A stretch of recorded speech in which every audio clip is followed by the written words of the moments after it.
Hey there, guys. Welcome to today's live stream. So, for today's live stream, we're going to focus on talking about basically simplifying weight loss. Get this pulled up here. Alrighty. So, as far as everything is concerned, as any sort of, I guess, things I need to address, there's really nothing in particular. So, I do, though, want to thank you guys again for sharing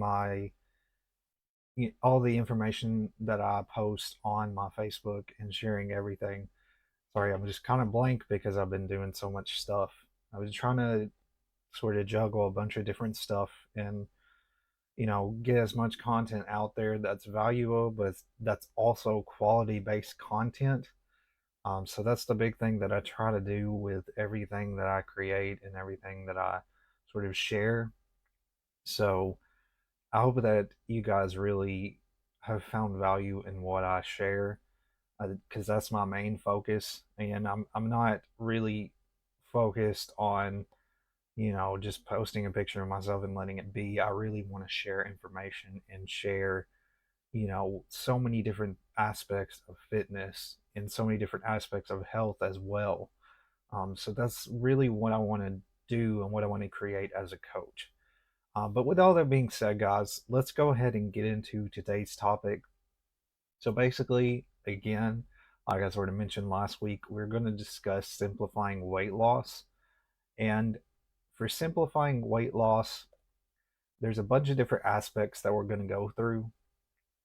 So, things to discuss that we're going to go through in this live stream presentation are basically nutrition advice as it relates to weight loss, physical activity, sleep, and recovery, as well as record tracking. So these are all basically connected to the topic of weight loss. Now, I do want to mention that I did put a lot of focus mainly on the nutrition side of it. And when you look at weight loss in general, that is the biggest aspect of it. Um, I'm just going to give you basic general sort of nutrition advice as it relates to weight loss. So, sort of keep that in mind. I'm going to touch, of course, a little bit on physical activity as well as sleep and recovery and record tracking. So, again, this is what we're going to be discussing today in this live stream. So, if weight loss is your focus, this is definitely for you. So, definitely take notes if that's something that you're focusing on as a fitness goal. If you do want to learn more, of course, you can reach out to me and you're interested in knowing more about my program. We can definitely discuss that. But I hope that you take information from this today, and I hope that it helps guide you and give you sort of a blueprint on what you should be doing in regards to reaching a weight loss or fat loss based goal. So, what you want to focus on, starting with nutrition, what you want to focus on is whole foods.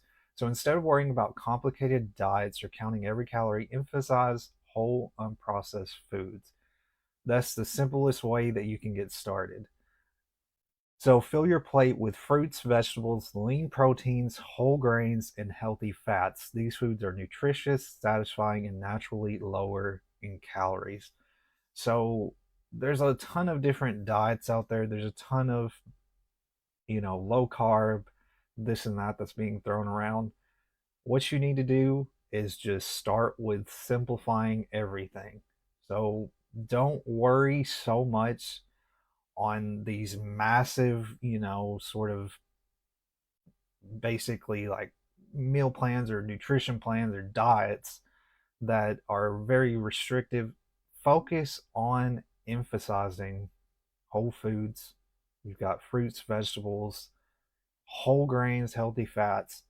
Focus on that when you start out. Don't, just these fad diets, don't focus on those. Focus on something that's really attainable. And this kind of goes back into SMART goals in a sense, because you're really the main thing when it comes to any particular goal, whether it be muscle gain, and then talking about weight loss, of course, fat loss, you need to simplify it. the more you simplify it, the easier it's going to be to attain that particular goal.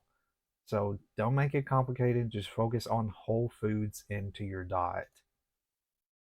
Another thing, again, I'm expanding a lot on nutrition primarily in this because, of course, weight loss is mainly focused on the nutrition aspect. Fats and sugars. So incorporate sources of healthy fats such as avocados, nuts, seeds, and olive oil in moderation. They can help control hunger and support overall health. Minimize your intake of added sugars and highly processed foods, which are often calorie dense and provide little nutritional value.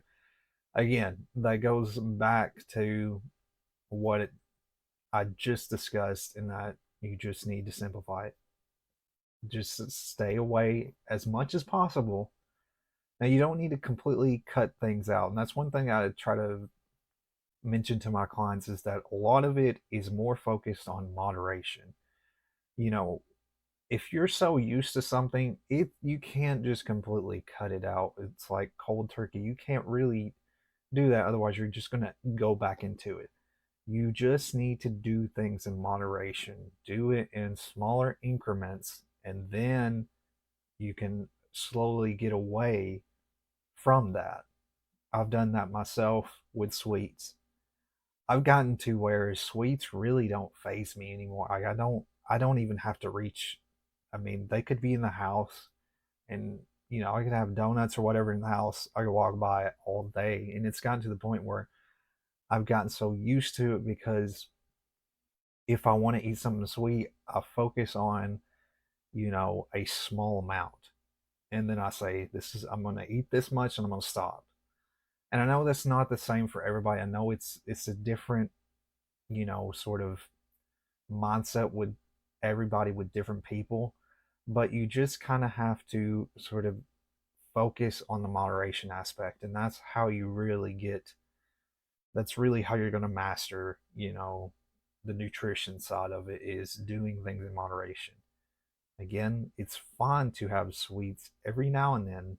You just want to have it in small amounts and not just a ton each and every day.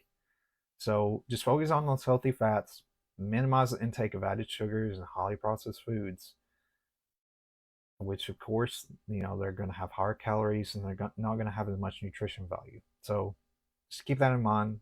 Focus on moderation when it comes to any sort of sweets. So, mindful eating. Pay attention to your hunger and fullness cues. Eat when you're hungry and stop when you're satisfied. Avoid distractions while eating, like watching TV or scrolling through your phone, as this can lead to overeating. Again, this sort of goes into, paying attention to how much you're eating. Being aware of your serving size is another good thing that you could, sort of pay attention to. But when you're not really focusing on what you're eating, you're just kind of mindlessly, overeating. And that's what you need to keep in mind when it comes to mindful eating, is just paying attention of your hunger levels. Are you full? Are you just overeating because, you're distracted, or, there's, maybe you go to a buffet, you just overeat because there's so much different food that you can pick up. You just have to sort of pay attention to, if you're hungry, just stop. And that happens a lot of times. If you go to a restaurant, you do overeat because of, the distractions, the amount of food that they provide, and this and that. But you need to pay attention to your hunger levels whenever, you're in that situation. When you get full, just stop. Don't, overdo it by any distractions or just the amount of food. If you're hungry, you need to, I mean, well, yeah, if you're hungry, you need to eat, but if you're full, you need to stop, basically, is what I'm trying to sort of simplify there. So, portion control, which I sort of just discussed. So, use smaller plates and bowls to help control portion sizes. The simple trick can prevent overeating by making it visually apparent when you've had enough. I mean, this is pretty, self-explanatory. Don't just get a massive plate and fill it with food. That's like kind of what I mentioned with a buffet. When you have so many different options, and you have so much that you can get, you automatically want to eat more because you're seeing all of these options, and you're just going to keep filling your plate basically.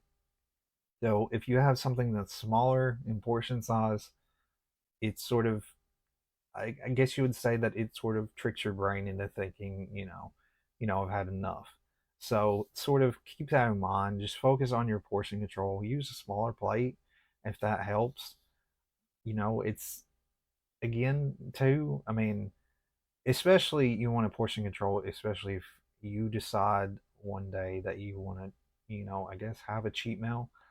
You would want to have that in a smaller portion, of course, and not, just completely go all out. So, use that is a great option, is to use smaller plates or bowls to help control that. So that's another thing that you can sort of take with you, that you can keep in mind. But that's pretty much all as far as the nutrition aspect. Now we're going to start moving. Hydration has some connection to that, but we're going to start moving on from that after hydration into physical activity and the other aspects as it relates to weight loss and simplifying this topic. So, for the last sort of bit that kind of connects nutrition, we're going to talk about hydration, which I've discussed a while back in a live stream, and I do want to bring that back up because I think that's another topic to sort of refresh on, because hydration is really important. It's something that I focus on every day. So, drink plenty of water throughout the day. Sometimes thirst can be mistaken for hunger, leading to unnecessary snacking. Staying well hydrated can help you distinguish between thirst and hunger. That's another thing to keep in mind. And one thing that I do recommend as well is to try to limit anything that's sort of any sort of caffeinated or anything that's like carbonated based, sort of drinks, and focus on water. That'll definitely help, leading to your weight loss goal. If you're not really, used to drinking water that often, what I would say is to sort of, you know, basically sort of slowly lean off of that. So basically doing kind of like sort of going into moderation. So like if you're somebody who really kind of drinks cokes or really drinks sort of carbonated sort of drinks all the time, what you need to do is just slowly sort of leaning off of that. So drink a little bit of that, but then transition to water basically. So kind of have both with you. I think that would be a great option for you to sort of transition into that, because I know there's a lot of people that have trouble drinking water because they're so used to drinking a lot of carbonated stuff. And it is hard. I can understand that it is hard to sort of get away from that. But I used to be somebody who would drink, sweet tea, of course, because I'm from the South. That used to be one thing that I loved to drink. I can't remember the last time I've drank it. Since then, I completely stopped it because I knew that it was loaded with sugar. And then it may not be carbonated, but I knew it was unhealthy as far as drinking it all the time. So I sort of slowly transitioned to more, 0 calorie stuff. That's another great option, is to substitute it with something that's, maybe 0 calorie, and then sort of lean into water more often. Again, there's so many different things that you can do, but just focus on drinking plenty of water throughout the day so that it helps with controlling sort of that hunger and thirst level, or, sort of stopping that hunger that you may have, that's mistaken for hunger or thirst basically. So what we have next is going into physical activity. So I've sort of discussed the nutrition side of things, and what I'm going to touch on a little bit is physical activity. So regular physical activity can boost your metabolism, making it more efficient at burning calories even when you're at rest. This can help with weight loss by increasing your daily energy expenditure. Cardiovascular exercise like running, swimming, and cycling can improve your heart health and stamina. This can make it easier to engage in more intense workouts, burning more calories in the process. Exercise has numerous mental health benefits, including reducing stress anxiety, and depression. It can help improve your mood and motivation, making it easier to stick to a weight loss plan. So these are some of the sort of aspects, as it relates to physical activity for weight loss. Another thing that I want to mention with weight loss that I don't really have pinpointed here is that weightlifting is very beneficial to helping to burn calories versus cardiovascular. Cardiovascular is definitely beneficial because it's going to help with your heart and, of course, increase your stamina. But when you want to burn more calories, it's actually going to be more beneficial to focus on more strength training and weightlifting based sort of workouts because they are helping to build muscle. And the more muscle that you have, the more you're going to burn calories and get rid of that fat. So, sort of keep that in mind as well, that weightlifting as well as implementing cardiovascular exercise are great. Sort of have a, sort of good balance between the two. So do, maybe start with strength training and then transition into maybe 15 to 20 minutes of cardiovascular exercise. So sort of do that in a way where you're getting the best of both, because there's benefits to both, because cardiovascular is going to benefit different aspects versus weightlifting. So you've got cardiovascular improving the heart health, whereas weightlifting is going to improve your strength, is going to improve your metabolism as well. So sort of keep that in mind with the two. And I didn't have it pinpointed here, but I did want to mention that because it is important to implement weightlifting as well as cardiovascular exercise. So sleep and recovery. So this is a big aspect of it, and this goes hand in hand when it comes to various different fitness goals. Even with muscle gain, this is extremely important. But of course, we're talking about weight loss. So sleep and recovery. Stress and cortisol. The lack of sleep can lead to increased stress levels and higher cortisol production. Elevated cortisol levels can promote fat storage, particularly in the abdominal area, making weight loss more challenging. So, again, if you lack that sleep, you're going to raise your cortisol levels, which is going to add more fat storage in your body. Muscle recovery. Adequate sleep is essential for muscle recovery and repair. So, engaging in regular exercise is an important component of weight loss. And if you don't allow your muscles to recover properly through sleep, it can hinder your exercise performance and muscle development. So, not only you're going to, if you lack sleep, you're going to have higher cortisol production. If you lack sleep, your muscles are not going to recover properly.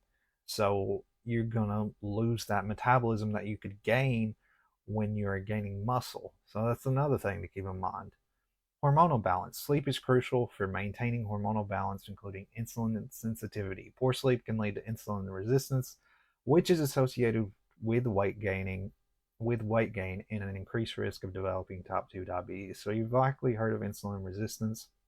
There's another thing that will affect your ability to see results if you don't have proper sleep. So you've got cortisol levels that'll raise.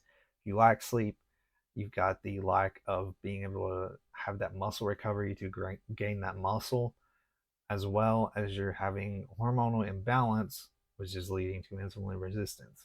So if you lack sleep, these are some of the different risks that can come with it. And of course, it's going to have detrimental effects to your weight loss goal. So keep that in mind as well. So, one thing I like to mention is that a lot of anything relating to fitness and any sort of particular goal is a balance between different aspects. So you've got nutrition that you have to make sure that you keep in check. You've got your exercise, your physical activity that you need to keep in check. And then you also have your recovery side, which you need to keep in check. So these are sort of the main three things that you really need to focus on. This is not only weight loss, but any sort of fitness goal you have, you need to focus on those three things. Now, you don't need to constantly like feel like you have to meet a certain thing with each, but you do need to sort of, if you fall off the wagon, basically, is what I'm trying to say. It's okay. You can, that's okay if you have sort of missteps throughout the journey. That's a part of it. But, staying on track and sort of knowing, when you need to make changes, knowing when something is not working right, you sort of need to adjust. So just keep your nutrition in check, keep your physical activity in check, staying consistent with that. And then, of course, making sleep a priority and that recovery and rest a priority. So, rest days, you do want to implement those as well. So, we've talked a little bit about, again, nutrition, physical activity, sleep and recovery. So, what we're going to talk about last here is record tracking. So, there's a bunch of different ways that you can track, how you're going to attain your goal and sort of the progression over time. So, weight tracking is basically, of course, the most simplified sort of way. It, excuse me, the most popular way to track your sort of reaching a weight loss goal is to use a scale to measure weight regularly. So again, this is just a regular body weight scale. It's best to weigh yourself at the same time of day and under similar conditions in the morning after using the restroom and before eating. So record your weight in a journal, smartphone app, or a spreadsheet. Many fitness apps and websites provide weight tracking features. So tracking your weight over time. Don't just, focus on, one weight one day and then you don't check your weight for another 3 months and then you're wondering why there's a difference. You need to consistently track your weight over time. And the reason why you need to consistently track it is because you're going to notice differences. When you start to track, and this goes with anything, when you start to track your weight over time, you're going to notice when maybe you've ate too much one day, maybe you have sort of not been consistent with your workouts. You're going to notice where you're sort of falling off the wagon, and you're going to know how to course correct it when you're tracking that weight over time. So you're going to see it rather than checking your weight 1 month and then waiting another 6 months to check it. You need to consistently check it and track it as time goes on when you start, sort of progressing towards your goal.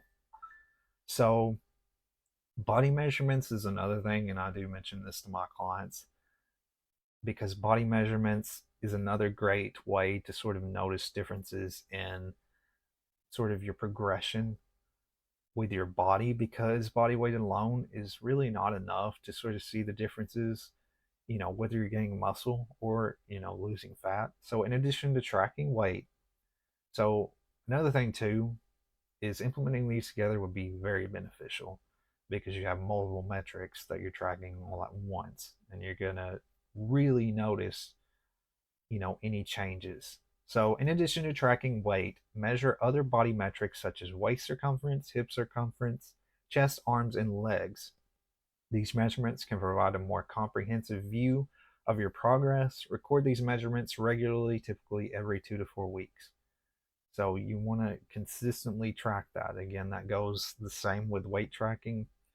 When you consistently track it, you're going to be able to pinpoint any sort of anything that is just out of the ordinary. You're going to be able to pinpoint it. Dietary tracking.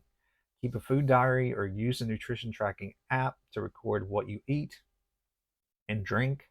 Note portion sizes and calorie counts if possible. Pay attention to your macronutrient intake, carbohydrates, proteins, and fats. In the quality of your food choices, tracking your food intake can help you identify patterns, which is basically what I just discussed with the other 2 points, making healthier choices and managing portion control. So this is another thing that I really encourage my clients to do is to track your meals daily. Now you don't have to particularly, track everything, but you do need to track the basics such as your breakfast, lunch, and dinner. Especially getting started, because I know that it's not easy to, when you're not used to something like that, you need to sort of slowly get into it. So what I always recommend with my clients is just starting with your breakfast, lunch, and dinner. Start tracking those, whatever you eat. And another thing is my app that I use for my training basically shows different metrics over time. So it shows the macro intake, which is your carbs, fats, and proteins, and it's going to show any changes. It'll show like a graph of the intake of those particular sort of foods, and then your portions, as well as how many calories you intake from that meal. So when you see that over time, again, you sort of notice that. And one thing that has helped with one of my clients is that one client, he had basically been eating the same sort of meals each day, but as he started tracking, when I really pushed him to track, he started to make adjustments to his meals and started to add more whole grain foods into his diet. So that's another thing, is you're going to be aware of what you're eating more. When you're aware, you're going to notice, maybe I need to change this, maybe I need to switch it with something else. So that's another thing that is going to help you identify those different, if something is not as healthy, or if you need to change this because this is probably not helping you to reach your goal because of maybe how many calories, or maybe it has too much fat in it, or anything of that sort. You're going to sort of notice that. So record tracking helps. It can take a little bit of time to get adjusted to if you're not used to it, but I think the best thing to do is just gradually get into it. Just track the basics, and then from there, if you want to get more detailed and really sort of pinpoint everything, then that's something you could do down the line. But just with any of this, whether it be nutrition, whether it be physical activity, sleep, recovery, start small. Don't just feel like you have to do everything at once. Start with you know just the small goals. Of course, going back to the nutrition, start with just being aware of your portion sizes, doing that moderation. Physical activity, just start slow. Start with, simple body weight based exercises, maybe a little bit of cardio, and then slowly progress. And then your sleep and recovery, set a timer, set a time when you want to go to sleep, set you know, a time to wind down basically. And then tracking, slowly track your body weight. Maybe do it maybe once a week. And if sort of get into the routine, maybe do it multiple times a week, and then sort of see those changes. Same goes with, tracking your nutrition, breakfast, lunch, and dinner. Just start small with any of these, and then you'll really sort of pinpoint any sort of issues that you're having reaching your weight loss goal. So that's all I have for you guys today. I know I kind of rambled a little bit, but I wanted to try to simplify and really sort of make these things a little bit more clear and understandable, and show you, or not show you, but basically explain to you how you can do that. And that's one thing that I really try to really push, because I know there's a lot of different coaches out there, and I know that there's so much information. And one thing I really try to do is to make it easily digestible for you to take any of this stuff with you and to implement it instantly. Because when you have a lot of information, and especially for me, I like to have something that's really, not to say dumbed down, but something that's really easily understandable and not just a bunch of words. And that's what I really try to do with my coaching, is to simplify things, make it easier to understand, and just really show you how you can get there with just doing those small goals. So that's all I have for you guys today. I hope that you found this helpful. I hope that you took notes. This again will be uploaded to YouTube. I will also have it uploaded to my actual Facebook profile, and of course it'll be in the Facebook group as well. But with all that being said, guys, that's all I have for you. I do have another live stream, of course, next Wednesday at 12 p.m. Central Standard Time, and I will have that posted as soon as possible. Likely sooner because I need to have these events posted out sooner because I know it kind of comes up and you guys may not be prepared for it. So I'll try to have this next sort of live stream event posted sooner. So definitely watch out for that when I share it, when I send out the invite. So thank you guys again, and I will see you guys in the next live stream.